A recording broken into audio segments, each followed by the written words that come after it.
So hello hello मेरे class 11th के प्यारे प्यारे बच्चों, हम वापस आ चुके हैं आपके लिए एक नई वीडियो के साथ, जिसके अंदर आज हम बिजनेस स्टडीज़ का पार्ट नंबर 2 ऑफ चैप्टर 7 जो हम पढ़ रहे थे, फॉर्मेशन ऑफ द कंपनी, जिसके अंदर हमने प्रमोशन की स्टेज पढ़ी थी, बाकी 2 स्टेजें रह गई थी। आज हम उनको कंप्लीट करेंगे। आई होप पहली चीज़ कि आप सब आराम से वीडियोस देख पा रहे हैं। प्रॉपर प्लेलिस्ट बनी हुई है, उस प्लेलिस्ट को देखते रहो। प्लेलिस्ट के अंदर मैंने सब कवर करवा रहा हूँ A to Z।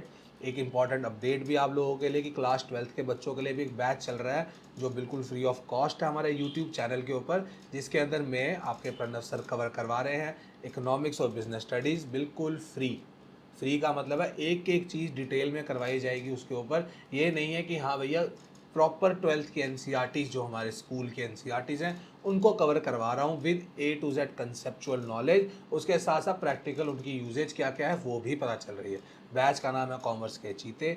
अब हम वापस क्लास 11th पे आ चुके हैं। 11th वाले बच्चों के लिए इंपॉर्टेंट ये है कि देखो, इकोनॉमिक्स आपकी ख़त्म हो चुकी है, बिजनेस स्टडीज़ का आज हम 7th चैप्टर भी ख़त्म कर रहे हैं।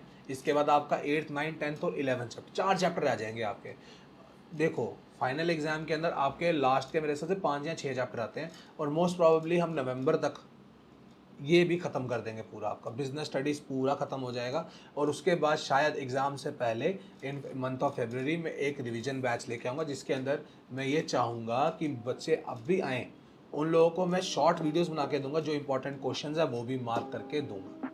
ऑलराइट, सो चैप्टर नंबर 7 का पार्ट नंबर 2 अब हम स्टार्ट करेंगे एक छोटे से इंट्रो के बाद।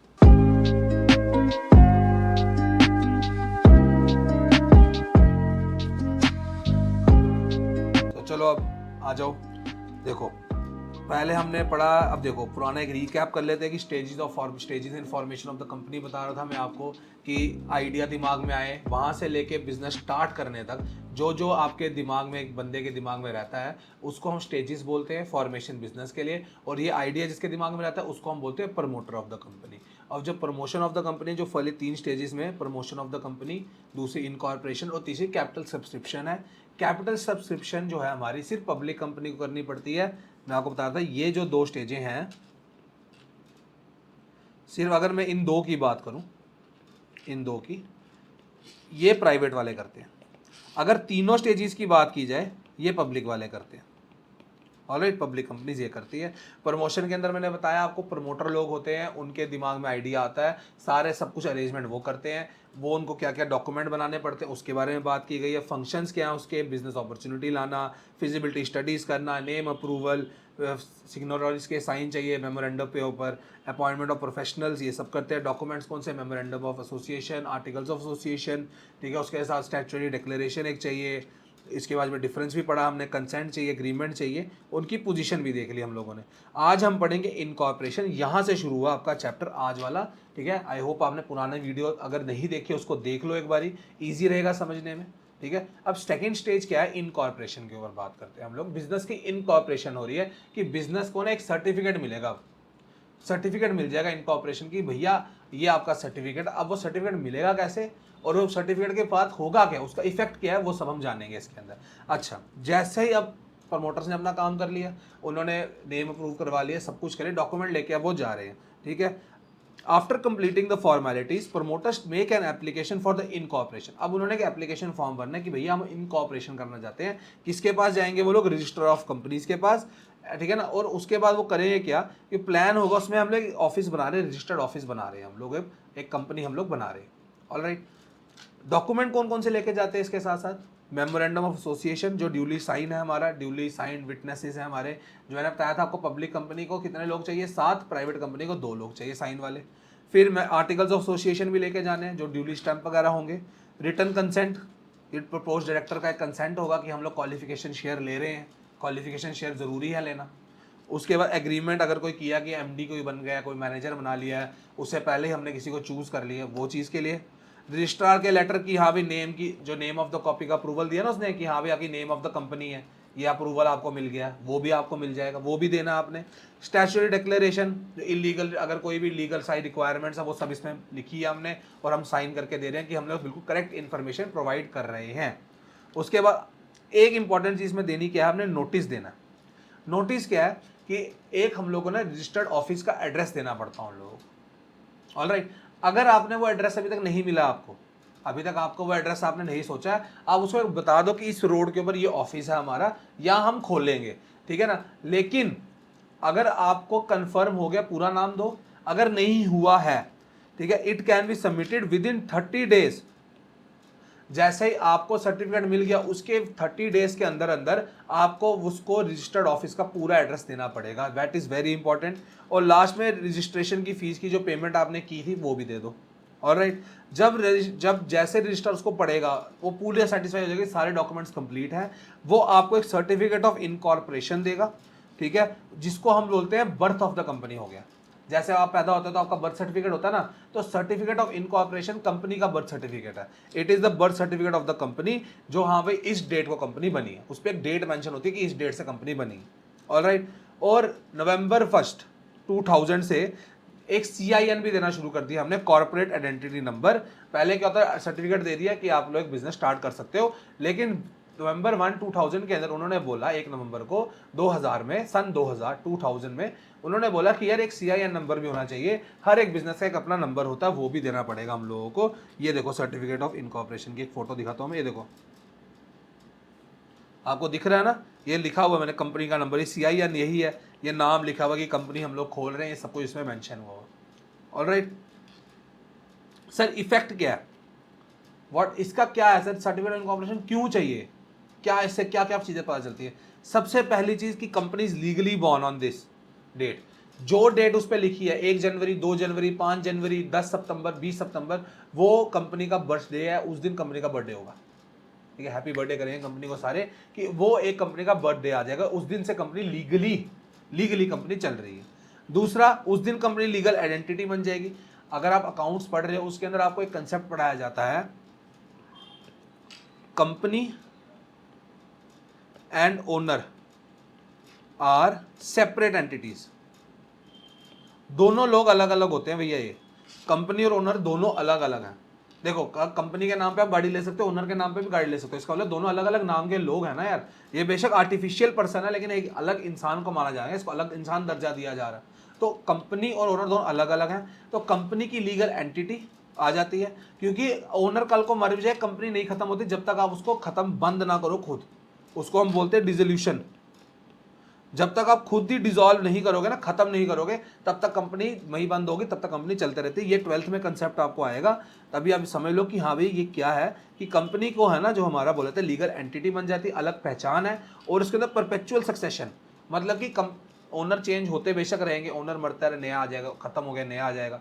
अब जैसे रतन टाटा जी की अभी डेथ हुई है, तो इसका क्या मतलब है, टाटा कंपनी बंद हो गई? नहीं हुई है बंद, उनकी कंपनी थोड़ी बंद हो गई है, कंपनी तो चलते रही है, बेशक ओनर डाइड, बेशक ओनर की डेथ हो गई, कंपनी चलते रहेगी हमेशा, कंपनी खत्म। तो परपेचुअल सक्सेशन का यही मतलब है, and is entitled to enter into valid contracts, कि जैसे मैंने कंपनी के नाम पे गाड़ी ले ली है तो कंपनी लायबल है, वो चीज़ हो सकती है।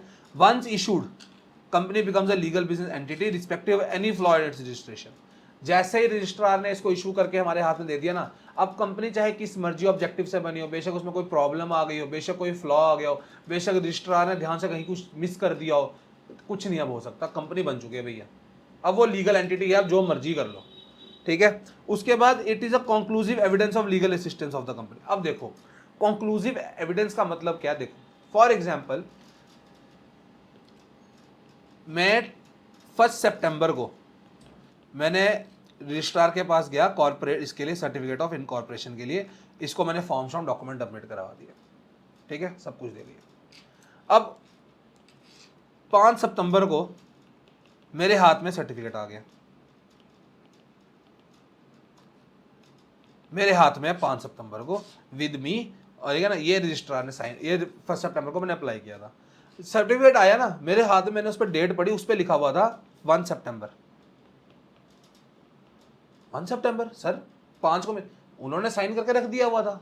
अलग बात है, मैं हो सकता है प्रॉब्लम, या मैं गया ना हूं, या उनको हो सकता है उन्होंने मेरे को 3 दिन बाद बुलाया हो, कोई भी इशू हो, उस पर 1 सितंबर लिखा हुआ। बीच में 2, 3 और 4 को ना मैं किन लोगों के साथ कॉन्ट्रैक्ट में आ चुका हूँ, मैंने उनके साथ कॉन्ट्रैक्ट कर लिए हुए हैं।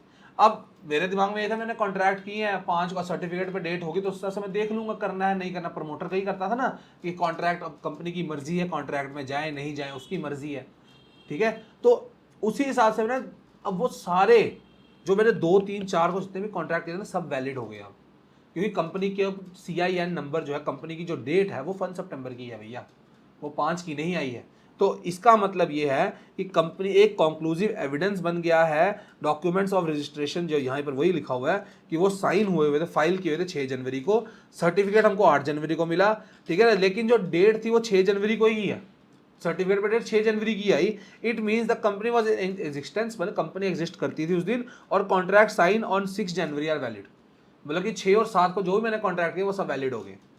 एक ये a person force illegal copy, कि उसने बंदे ने झूठे सिग्नेचर कर दिए, फर्जी सिग्नेचर कर दिया मेमोरेंडम ऑफ एसोसिएशन पे और उसको जमा करवा दिया, मेरे को सर्टिफिकेट मिल गया। अब भाई जो मर्जी हो, साइन जिस मर्जी का करवाया, फ्रॉड किया, जो मर्जी किया, ये चीज आ गई। Whatever be the deficiency in formality, मतलब फॉर्मेलिटीज में कोई भी कमी हो, the certificate once issued is conclusive evidence कि ये है, चाहे वो इलीगल पर्पस से लेके क्यों ना बनी हो कंपनी, वो लेकिन लीगल मानी जाएगी, ठीक है। Registrar has to be very careful before using it, issuing it. Both public and private companies are required to obtain certificate within 180 days of its incorporation. Company मैंने इनकॉर्पोरेट कर दी, काम शुरू कर दिया, सर्टिफिकेट मुझे 180 days के अंदर चाहिए, जो मर्जी हो जाए मेरे हाथ में होना चाहिए, 6 महीने के अंदर सर्टिफिकेट होना चाहिए मेरे हाथ में। One the certificate is issued by registrar, company can undertake their business operations. Alright, this was your stage of incorporation, ठीक है। इसके अंदर 2 टर्म्स बताई गई हैं आपके बॉक्स के अंदर, एक प्रीलिमिनरी कॉन्ट्रैक्ट्स और DIN। प्रीलिमिनरी कॉन्ट्रैक्ट्स हम स्टार्टिंग से पढ़ते आ रहे हैं। प्रीलिमिनरी कॉन्ट्रैक्ट्स है क्या, जिसको हम लोग प्रीलिमिनरी कॉन्ट्रैक्ट्स को हम बोलते हैं प्री इनकॉर्पोरेशन कॉन्ट्रैक्ट्स। अभी हम बता रहा था ना आपको कि समझ लो 1 सितंबर को मैंने जमा करवाए कागज़, 5 सितंबर को मुझे सर्टिफिकेट मिला, बीच में 2, 3 और 4 को मैंने कोई कॉन्ट्रैक्ट बना लिए। ये जो बीच में बनाए ना कॉन्ट्रैक्ट मैंने, ये प्री इनकॉर्पोरेशन कॉन्ट्रैक्ट्स है। अब ये मेरी मर्जी, मैंने बनवा ली है प्रीलिमिनरी कॉन्ट्रैक्ट, मैंने बना दिया कॉन्ट्रैक्ट, मैंने उसमें MD बना दिया, एक को मैंने मैनेजर बना दिया। अब 5 सितंबर को जब मेरे को सर्टिफिकेट आया, उस पर जो डेट लिखी थी, मैंने देखा वो कॉन्ट्रैक्ट बनाया हुआ मैंने, ठीक है। अब मेरी मर्जी है, प्रमोटर ने कॉन्ट्रैक्ट साइन करवा लिया, मेरी मर्जी है, मैं यार मुझे लगता है ये कॉन्ट्रैक्ट सही नहीं है, वी शुड चेंज इट, मैं कर सकता हूँ। कंपनी को फोर्स नहीं कर सकते वो कॉन्ट्रैक्ट को अपनाओ, क्योंकि कंपनी बनी बाद में, तुम पहले ही कॉन्ट्रैक्ट बना चुके हो। वही चीज लिखी गई है, during the promotion of the company promoters enter into contracts with third parties on behalf of the company called preliminary या pre incorporation contracts. These are not legally binding on the company, very important. A company after coming into existence may decide to enter into fresh contracts, या मैं सोचता हूँ या मैं छोड़ दूं, या मैं बोलूँ उसको नया कॉन्ट्रैक्ट बना लेते हैं, भाई अब हम लीगल बन गए अब बनाते हैं, ठीक है। A company cannot be force to honour a preliminary contract, force नहीं कर सकते उसको। Promoter remain personal liable to third parties, अगर कंपनी ने कॉन्ट्रैक्ट नहीं बनाया, कंपनी बोलती नहीं यार हमको नहीं बनाना, तो कंपनी लायबल नहीं है, प्रमोटर को पकड़ो, प्रमोटर ने किया साइन, प्रमोटर को पकड़ लो आप, ये चीज। और दूसरा है DIN, जैसे कॉर्पोरेट का नंबर था कॉर्पोरेट आइडेंटिफिकेशन नंबर, वैसे DIN है जो डायरेक्टर का भी एक नंबर होता है। इसके लिए क्या करते हैं, जो डायरेक्टर अगर कंपनी का कोई बना है तो वो ना सेंट्रल गवर्नमेंट के पास अप्लाई करता है एक DIN नंबर के लिए, कि मैं एक कंपनी का डायरेक्टर बन चुका हूँ, अब मेरे को एक अपना DIN नंबर दे दो, ठीक है। तो गवर्नमेंट को अप्लाई किया एक फीस के साथ, गवर्नमेंट उसको विद इन 1 मंथ, जैसे उसको मिल गया फीस के साथ दिख गया, विद इन 1 मंथ उसको DIN नंबर मिल जाएगा, एक डायरेक्टर आइडेंटिफिकेशन नंबर उसको मिल जाएगा। और ये नहीं है कि अब मैं फॉर एग्जाम्पल इस कंपनी का डायरेक्टर बनाऊं, कल को मैं किसी और कंपनी का बनता तो मुझे नया DIN चाहिए, नहीं, मैं सेम DIN यूज करूंगा। एक बंदा एक ही DIN नंबर ले सकता है, कि एक बार अलॉट हो चुका उसको तो उसको जरूरत नहीं है दूसरे DIN नंबर की। ऑलराइट, ये लिखा हुआ है। Last stage capital subscription stage, जो पब्लिक कंपनी करती है, सिर्फ ओनली पब्लिक, भाई याद रखना, no private only public company, ठीक है। कैपिटल सब्सक्रिप्शन क्या है, शेयर डिबेंचर, जो आप शेयर मार्केट में जो कंपनी लिस्ट होती है ना, वो यही कंपनीज होती हैं।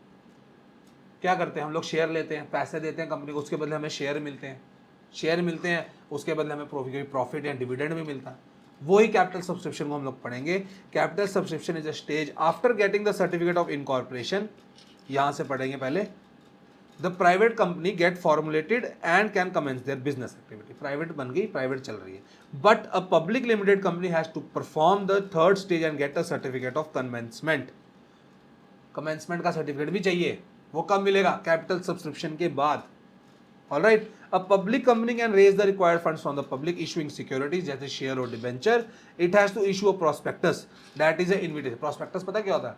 आप समझ लो कोई स्कूटी लेने गए हो, बाइक लेने गए हो, गाड़ी लेने गए हो, वो आपके हाथ में एक ना बुक दे देता है.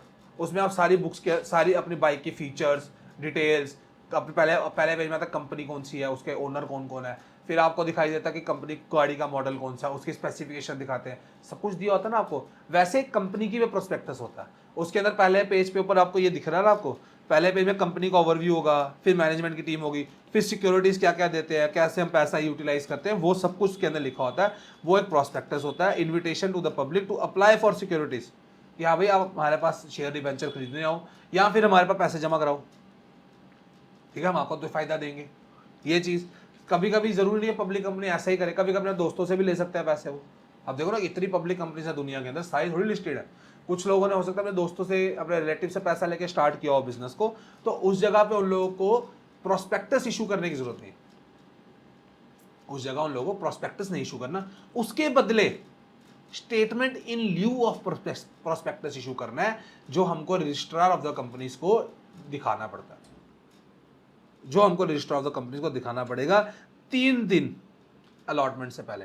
अलॉटमेंट का मतलब देखो, शेयर के अंदर पे आता होता है, पहले आप अप्लाई करते हो, अप्लाई करने में तो पैसा जाता है, फिर वो लोग एक दिन देखते हैं बैठ के कि भैया इन सबको शेयर देने, किस चीज़ को देने.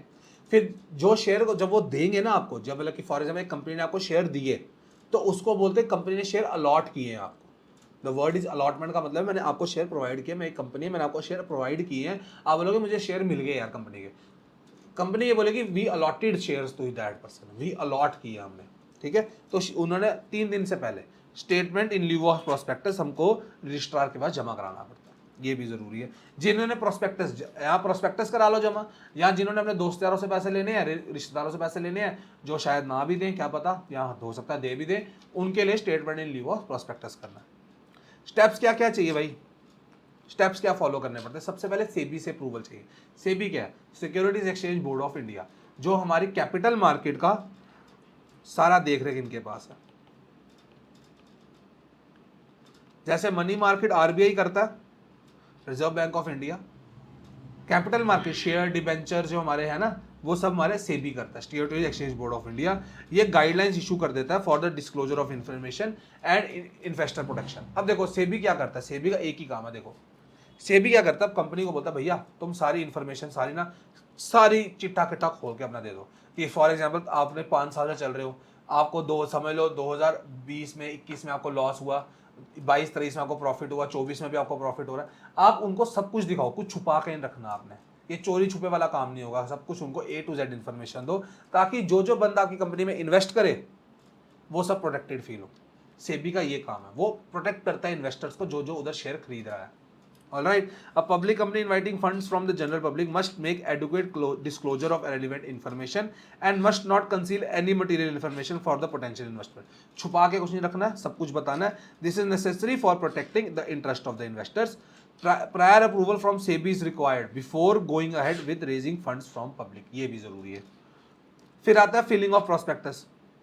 प्रोस्पेक्टस या फिर statement in lieu of prospectus, इसको हमने बनाना है, बना के पब्लिक को दिखाना है ताकि पब्लिक अप्लाई करे हमारे पास. उसमें सब कुछ हम इन्फॉर्मेशन देनी है. इस फाइल उसको हमने रजिस्टर ऑफ कंपनीज को देना है. इन्वेस्टर उसको देखते हैं प्रोस्पेक्टस को ना, तो फिर वो अपना माइंड बनाते हैं ताकि हम इन्वेस्ट करें इस कंपनी के ऊपर. इन्फॉर्मेशन जो जो उस पर लिखी है, therefore prospectus must not be miss statement. गलत कुछ नहीं बताना, सब कुछ डिस्क्लोज करके दो, फुल्ली डिस्क्लोज करके दो. प्रोस्पेक्टस में ये होता है.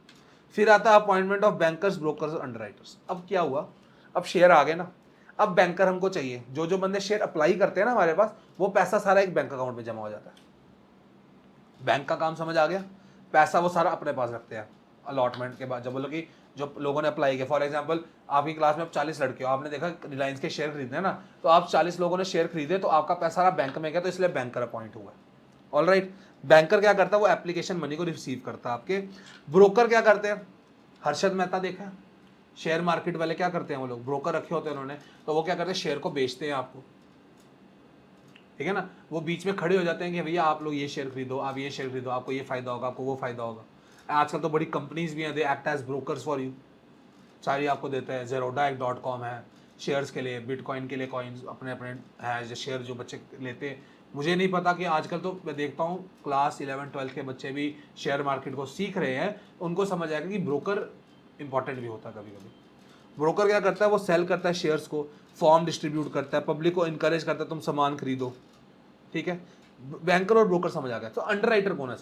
अंडरराइटर पता है क्या, देखो अब हुआ क्या, कुछ कंपनियां ना डरती है, वो बोलती है यार क्या पता होगा नहीं होगा, शेयर बिकेंगे नहीं बिकेंगे, तो वो अंडरराइटर को अपॉइंट करके अंडरराइटर को शेयर दे देती है, सारे शेयर अंडरराइटर को दे दिए।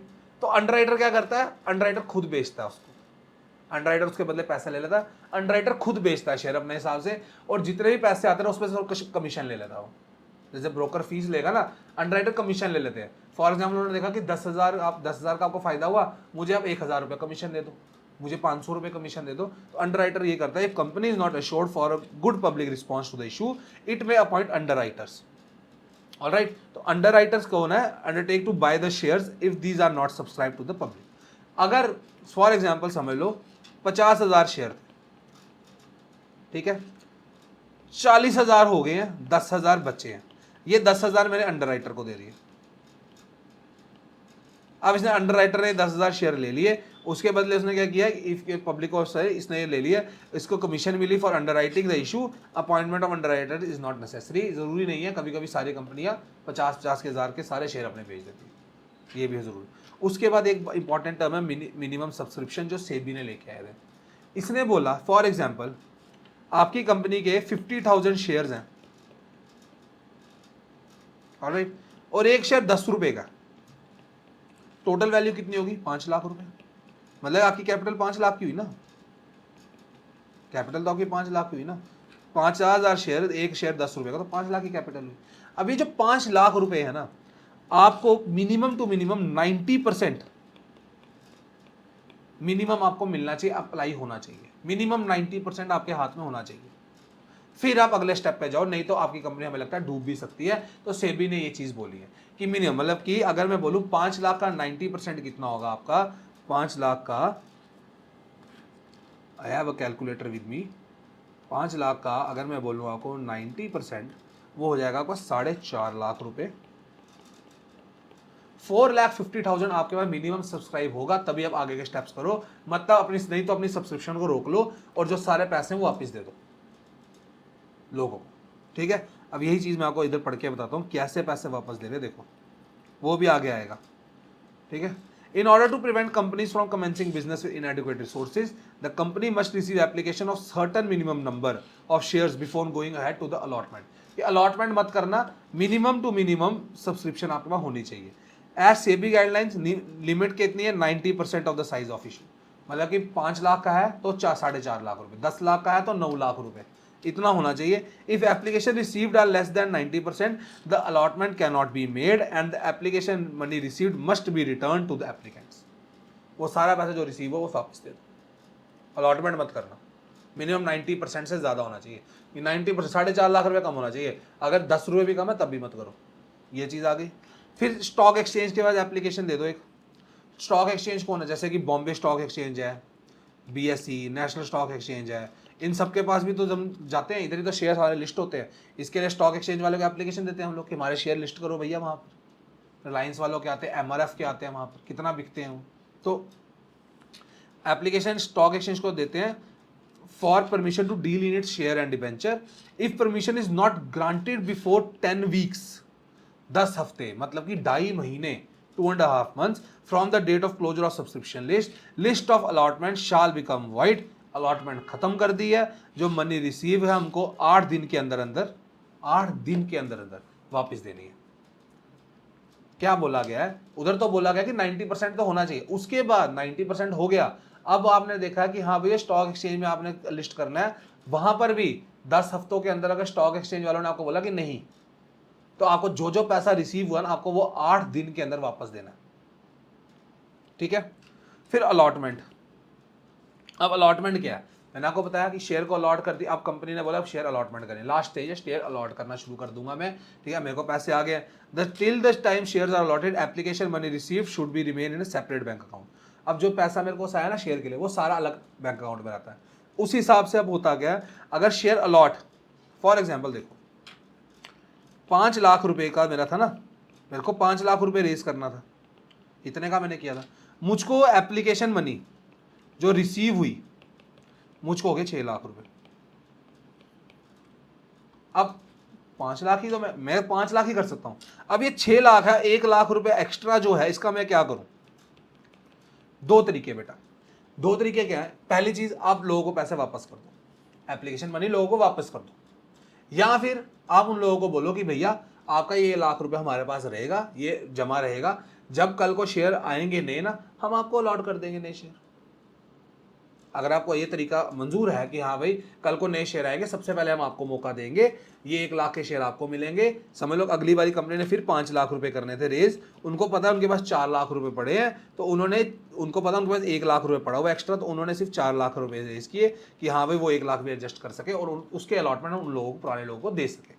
वो चीज हो सकती है। नंबर अप्लाइड फॉर और no share are allotted to the applicant, excess application money if any is to be return to applicant और adjusted towards allotment money due from them, मतलब कल को ड्यू कर सकते हैं।